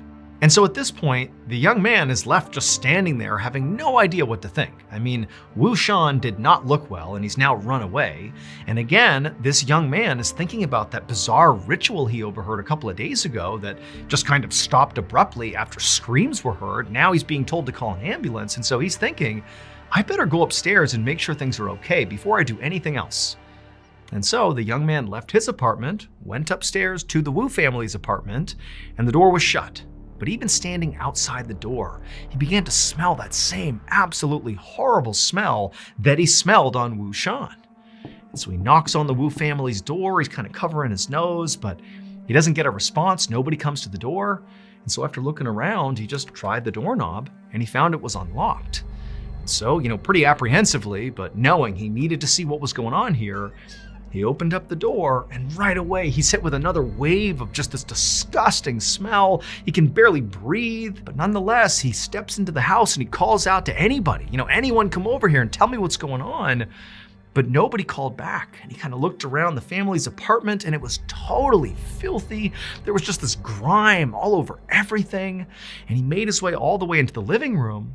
And there he stopped because in the middle of the living room on the floor, he saw something that he just simply couldn't believe. It would turn out the Wu family had performed a ritual 2 days earlier. That was the sounds that the neighbor downstairs had been hearing. Those loud stomping and screaming, all that stuff was a ceremony like the family was known to do. However, that ceremony got totally out of hand. So in the weeks leading up to that ceremony, one of the Wu family's daughters came down with an illness. And because the family didn't have a lot of money, they couldn't send her to the doctor. And after a couple of days, when she didn't get better, the family decided that, okay, well, she must not be physically sick. She must be spiritually sick, meaning she was possessed by a demon. And so at first, they tried some ceremonies to ward off this demon, but it wasn't really working. And then before long, the rest of the members of the family began complaining that maybe they too were also possessed by the same demon. And before long, that was the belief that the entire Wu family shared, that they all were possessed by demons. And so on the day the downstairs neighbor heard all that stomping and chanting and screaming, that was the day that the Wu family performed a big group exorcism to try to get rid of these demons once and for all from all of them. But the way they did this exorcism was truly horrifying. They believed that the one thing demons were afraid of was filth. And so they decided that if they filled their bodies with enough filth, the demons would leave. And so the Wu family, as they chanted and stomped around and screamed, began consuming their own feces. And when they would vomit it back up again, they would just swallow it right back down for hours and hours and hours. What the downstairs neighbor actually discovered inside the living room of the Wu family's apartment was the daughter, the one who originally had gotten sick, and she was laying on the ground and was deceased. And during the autopsy, they would discover that her airway was totally blocked by feces and vomit. By the time the downstairs neighbor made this discovery, the entire Wu family had fled the apartment. Wu Shan had disappeared after saying calling an ambulance, and the rest of the family too had kind of run off. But the police would ultimately track down all the remaining Wu family members and they would all be arrested. However, a court ultimately decided that the Wu family was suffering from something known as mass hysteria. And as a result of that, they could not be held legally accountable for what they did. And so they were all acquitted. A U.S. Marine who lived in Fresno, California. And in 2015, while he was living there, he was at a local store and he noticed in the parking lot that some police were acting suspiciously. He did some digging and he noticed that they were running a scam. The police would scan license plates of parked cars in these parking lots, and if they got a hit, they would wait until that person came back, got in their car and drove away. the police would follow them and then pull them over and act like it was just a routine thing when they knew they were going to be able to bust them on this particular violation. This was totally unethical and totally illegal. So Lang began posting on his Facebook about this scam, and he would tell people that this was profit driven. The Fresno PD, they operated on a quota system, so the more people they could arrest, the more money they made. Lang also began posting comments on the Fresno Bee's webpage. The Fresno Bee was a local newspaper, and he would go to their comment section of different articles and he would voice this concern about the Fresno PD, and he would tell them that they need to do something about this. You need to investigate the Fresno PD. No one on Facebook was taking Lang seriously, and no one from the Fresno Bee was reacting to John's claims that there was this scam happening. Now, it's important to note at this time that the Fresno Police Department had a very bad reputation. The chief of police of the Fresno Police Department, along with 5 other Fresno PD officers, had been arrested on drug charges. After the chief of police was let out on bail, another officer, not inside of that initial group that was arrested, went to the chief of police's house to confront the chief because he was furious at him. That night, this officer was found dead right near the chief's house with a self-inflicted gunshot wound to the chest. The family of the deceased officer was like, no way, he did not shoot himself in the chest. But either way, no charges were pressed, although many people in the area believed the chief killed that officer and then covered it up. Following Lang's very public critique of the Fresno Police Department on Facebook and on the Fresno Bee, Lang became very concerned that the police department was upset with him for uncovering their scam, and that now they were following him all over town and harassing him. And so as a protective measure, he set up a camera on the outside of his house watching the street, and he started uploading the footage to YouTube. And some of the videos that he pulled are crazy. Lang would upload 17 videos to his YouTube channel called Lang Marine. Now, every video has a fairly detailed caption associated with it where John describes what you're looking at. The first video is of this white pickup truck that pulls up in front of John's property. Now, Lang would say in the description that this particular truck he has seen all over when he's out in public, and he believes it's an unmarked car of police officers that are following him. It slow rolls right in front of his property and then eventually drives away. And then a few moments later, it drives back around and doesn't slow down and drives right past his house. Following these 2 drive-bys, Lang would say that he got a series of hang-up calls that he thinks were the police calling him to intimidate him.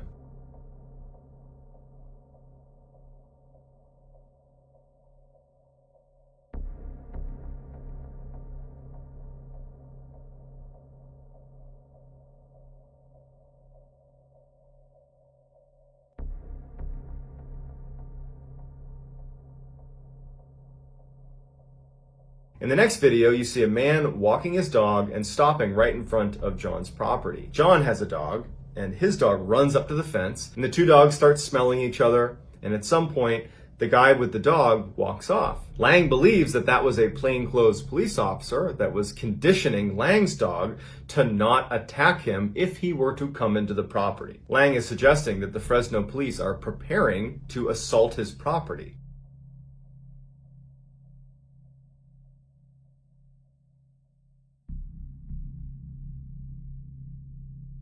In the third video, Lang claims that he came back to his house and someone had tampered with his security system with that camera, and he was now missing 20 minutes of footage.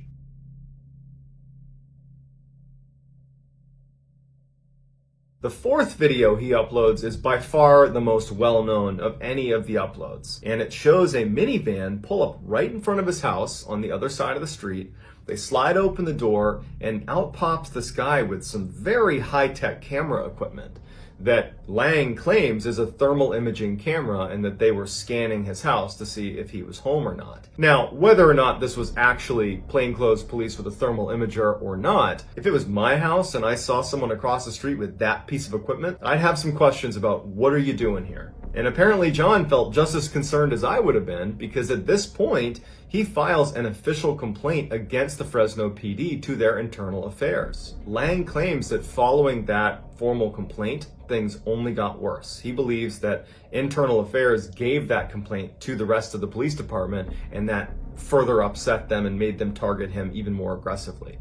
In the fifth video that Lang uploads to his channel, you see a guy in civilian clothes walking up to the front of Lang's property and then stopping right in front. He kind of looks up at Lang's property and then turns around and begins walking away. And then he starts texting and he gets into a car and he leaves. Lang believes this was a plainclothes police officer who was seeing if he was home and then reporting what he saw to the rest of the police.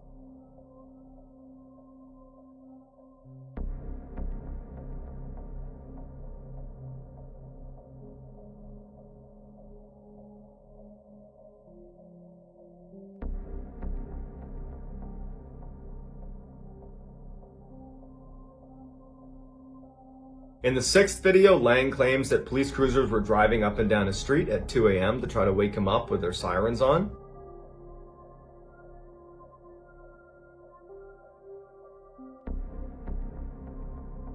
The seventh video, without reading the description, would mean nothing to you. But when you read the description, it's pretty interesting. He says the two guys that lived next door to him had randomly invited him to come over. Now, he wasn't close with his neighbors, but he agreed to go over. At some point, once he got over there, he felt like something was off. He didn't know what it was, but he felt very uncomfortable, and so he decides to leave. At which point, he says his neighbors did not want him to leave. They were really aggressively trying to get him to stay inside of their house. And when he said, no, I'm leaving, he said they blocked his way. He managed to push past them, walked outside. You see them following him as he leaves their property and walks on the sidewalk to his property. He has a fence around his house and he's trying to get to his fence to open it up, and they're blocking his way. They're not letting him go into his property.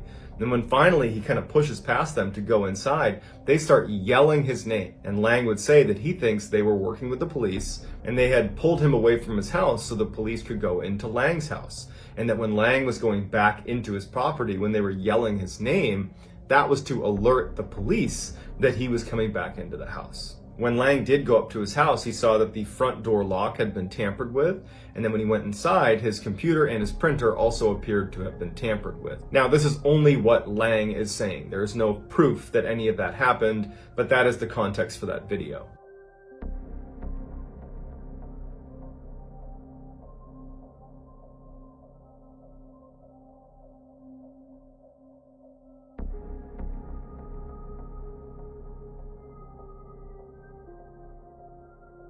The eighth video shows two cruisers showing up in the middle of the night and parking out front of Lang's property, and at least 6 officers get out and are just standing there under a streetlight. They don't appear to be doing anything. It doesn't make sense why they're there, but they stand there and kind of look over at Lang's property for a decent amount of time before ultimately getting back in and leaving. Lang says they were doing that purely to intimidate him.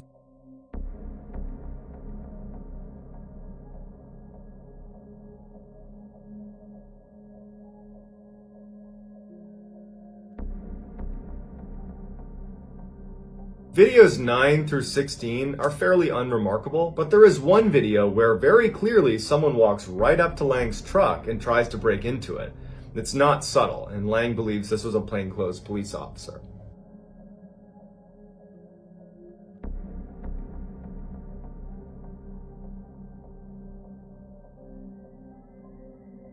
The 17th and final video that Lang uploads shows a carpet cleaning van pulling up right in front of his property. On the passenger side, a man gets out. He's wearing civilian clothes, just smoking a cigarette, looking up at Lang's property, and they're there for quite some time. And at some point, he gets back in the car after they don't do any carpet cleaning and they drive off. After uploading this final video, he goes onto Facebook and he shares a link to that video and he tells people to remember this van because he believed that the Fresno PD were just days away from finally launching their attack against him. Over the next couple of days, his Facebook posts become increasingly more panicked. He starts saying that he regrets ever critiquing the police department.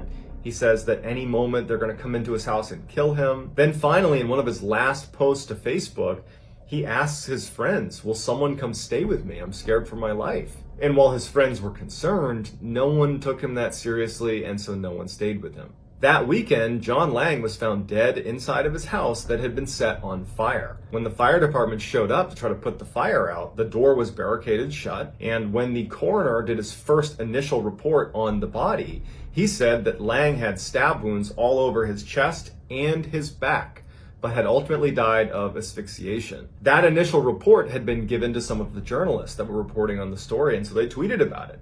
John Lang, multiple stab wounds to the chest, to the back, died of asphyxiation. But following Lang's autopsy done by this coroner, where 2 Fresno police officers were in attendance, granted, it's apparently customary to have police officers present for autopsies, but it's worth pointing out for the context of the story, that same coroner retracted his statement about the location of these stab wounds and said they were only located on his chest, not his back, and that they were self-inflicted, and so this is a clear-cut suicide, and everybody can just move on.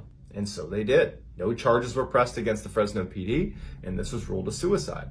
When the news came out that this was considered a suicide, anybody that had been following along John Lang's claims either on his YouTube channel or on Facebook that the Fresno PD was out to get him, they were not buying that this was a suicide. They thought that the Fresno PD was responsible. A number of internet sleuths began investigating the case. That van that had pulled up in front of Lang's property in his final video when he said, "Remember this van?" Well, the logo on the side of that van was for a carpet cleaning company. That didn't exist. Someone discovered that it was a fake company. Also, they found out that Lang had apparently tried to call his ex-wife a number of times right before neighbors had reported seeing smoke coming out of his house. There was this huge petition put together on change.org that's still active to try to reopen the coroner's investigation. But despite the strangeness surrounding John Lang's case, it has been ruled a suicide, and there's no sign that they're about to reinvestigate it. So did the Fresno Police Department attack John Lang in retaliation for him discovering their license plate scam? Or did John Lang commit suicide? Let me know what you think in the comments, and I'll do my best to get back to as many people as I can. If you liked this video and you haven't done this already, I would encourage you to go to your local supermarket and buy a candy apple making kit, but instead of using apples, put in a big red onion. Dip one of those in there and then give that to the like button. Also, please subscribe to my channel and turn on all notifications so you don't miss any of my weekly uploads. If you have a story suggestion, you can go to our subreddit just called MrBallen. It's linked in the description below, and you can post your story suggestions there. If I intentionally used to stay, coffee shop lights still fade the same way. Then I see your shadow under neon rain, like all these months just disappeared again. You smile first, but your eyes look tired, like we both survived our own small fires. Funny how a stranger knows me best. Even after everything we left, we don't ask where the other's been. We don't touch, we just pretend. But silence says what words can't do. The past still lies between me and you. We once loved so deeply, now just a broken in-betweens in our eyes already said goodbye. We stand there like a memory has to.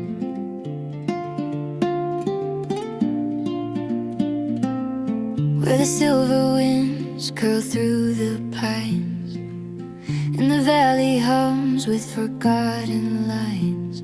You walk with a lantern shaped by storms, a quiet flame in the dusk that warms. Your footsteps glow on the trembling ground, turning the night to a softer sound. Even when shadows rise like waves, you shine the path the darkness craves. Storm-carved lanterns,